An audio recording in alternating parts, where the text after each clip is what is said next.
untuk pelaksanaannya ini tanggal 20 sampai tanggal 27 November 2021. Ini diikuti itu untuk pelaksanaan 5-on-5 putra dan putri dilaksanakan di 2 tempat, Ya.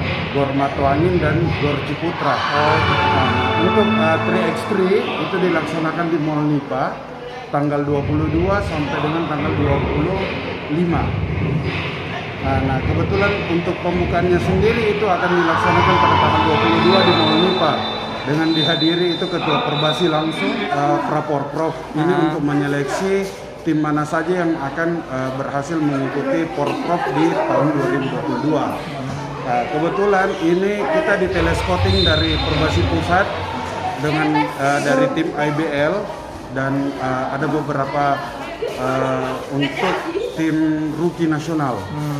Ya, jadi ini merupakan salah satu juga ajang telescouting untuk menjadi kedepannya 2-3 tahun ke depan untuk menjadi timnas. Turnamen ini diikuti dengan 19 kabupaten kota untuk secara keseluruhan itu sudah termasuk dengan tuan rumah Kabupaten Bulukumba dan Sinjai. Mencari bibit-bibit baru dari Sulsel juga Pak ya? Iya, betul.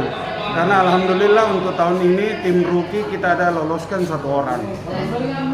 Iya, untuk itu asli pemain Kota Makassar. Kalau tim Putri Makassar persiapannya udah 4 bulan sebenarnya. Agustus kita sudah mulai termasuk dari seleksi sampai kerangka tim. Kita punya nama 24 nama. Sekarang yang main 12. Tapi ini tetap bagian dari menuju ke Porprov yang di Bulukumba sama Sinjai nanti tahun depan. Siap. Artinya menargetkan untuk lolos gitu ya? Untuk sekarang kan targetnya cuma lolos. Ya. Tahun depan ya kita targetnya meraih medali emas.